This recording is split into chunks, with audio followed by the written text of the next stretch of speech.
À un bloc d'échange avec le député de Gaspé qui est présent avec nous. Monsieur le député de Gaspé, pour un temps d'environ 9 minutes. Merci, Monsieur le Président. Je tiens à saluer tous les élus ici présents, Madame la ministre. D'emblée, je tiens à vous remercier pour l'excellente collaboration de votre équipe avec mon équipe ici au Parlement et dans le comté pour différents échanges, différentes demandes d'informations qui ont été soumises et c'est intéressant. Je tiens à le souligner puis à vous remercier de cette collaboration-là. Au-delà de ça, on a quand même en Gaspésie des enjeux majeurs.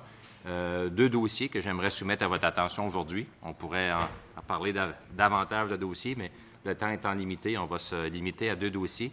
Le premier étant le chemin de fer gaspésien. Vous avez sûrement entendu ma demande de motion ce matin. Écoutez, vous connaissez sûrement très bien le dossier. C'est un dossier de longue haleine. Pour faire un petit historique très rapide, 2015, Transport Québec devient propriétaire du chemin de fer en Gaspésie. Et l'an passé, pratiquement il y a un an, le premier ministre du Québec annonçait une somme de 100 millions pour mettre à niveau le chemin de fer entre Matapédia et Gaspé. Bientôt un an s'est écoulé et vous dirais que selon les dernières informations, il y aurait une somme d'environ 4 millions qui aurait été investie surtout en études, quelques travaux mineurs. Et on se demande en Gaspésie quel est l'avancement du dossier.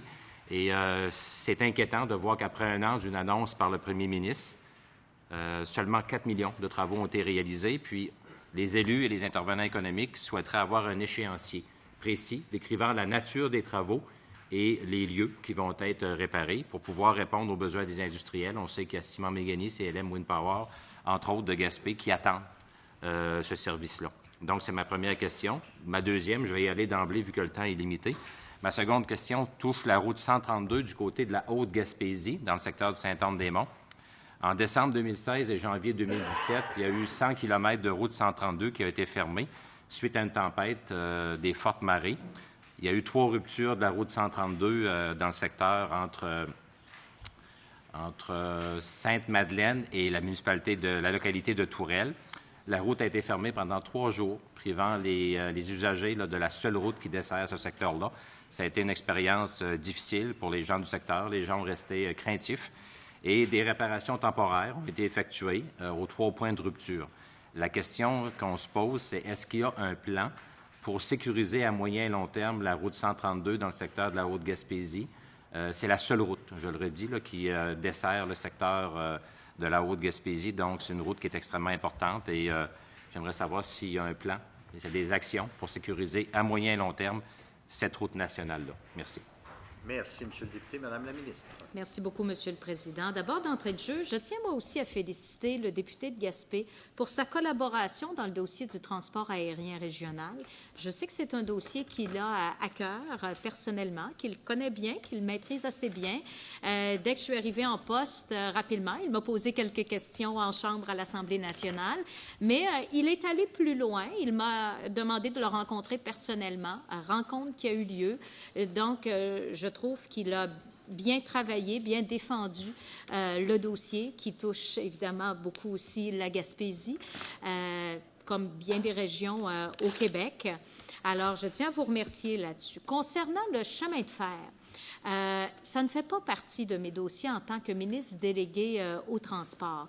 Alors, parce que vous savez, comme ministre délégué au transport, je suis responsable des dossiers d'infrastructure routière qui touchent l'ensemble de l'Est du Québec, dont la capitale nationale et le Grand Nord également. Je suis responsable du dossier du transport aérien régional et également des dossiers hors route. Alors, le dossier du chemin de fer fait plutôt partie des dossiers du ministre des Transports en titre. Par contre, si vous le souhaitez, évidemment, le ministre des Transports sera là ce soir si vous souhaitez lui poser la question ou encore, je pourrais peut-être vous suggérer quelqu'un du ministère qui pourrait répondre à votre question là-dessus. C'est à votre guise. Merci, Madame la ministre. Monsieur le député.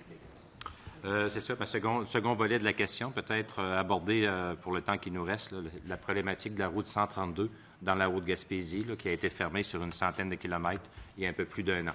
Savoir où en sont rendus les travaux pour sécuriser les lieux à moyen et long terme, compte tenu que les interventions qui ont été réalisées sont plus des actions à court terme pour que la route soit réouverte.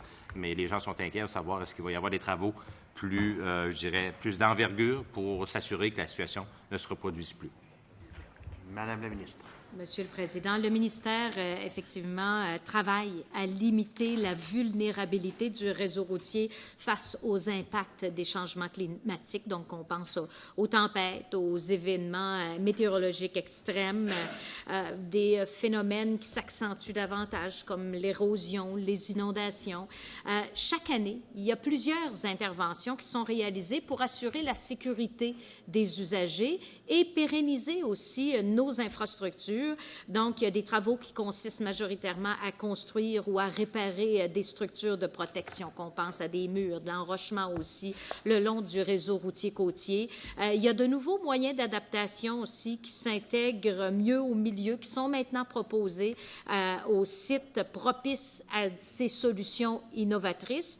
Et il y a un plan d'action qui est actuellement en élaboration pour mieux définir une stratégie d'intervention à long terme. Il faut bien comprendre que le ministère des Transports ne travaille pas seul dans ce dossier-là. C'est un travail qui est effectué en collaboration avec le ministère de la Sécurité publique et le ministère de l'Environnement.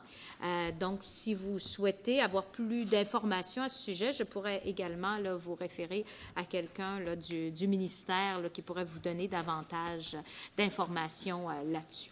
Merci, Madame la ministre. Monsieur le député, 2 minutes 30 secondes. OK. Bon, je remercie le ministre pour les informations. Je vous dirais que oui, du côté de la route 132, ce serait apprécié peut-être que on n'aurait peut-être pas le temps de faire le tour du dossier aujourd'hui, mais de façon précise, là, ce secteur-là mériterait, je crois qu'on s'y attarde. Je tiens à le répéter, c'est la seule route qui dessert une centaine de kilomètres. Les gens ont été vraiment enclavés pendant 3 jours. Il y a eu des expériences pénibles, puis il ne faudrait plus que la situation se répète. Puis comme je le disais, je passe là chaque semaine, 2 fois par semaine. Les travaux temporaires qui ont été réalisés déjà commencent à être, commencent à ne plus faire le travail. Donc, je présume que c'était des travaux ponctuels, mais il va falloir vraiment penser à une intervention pour du moyen et long terme.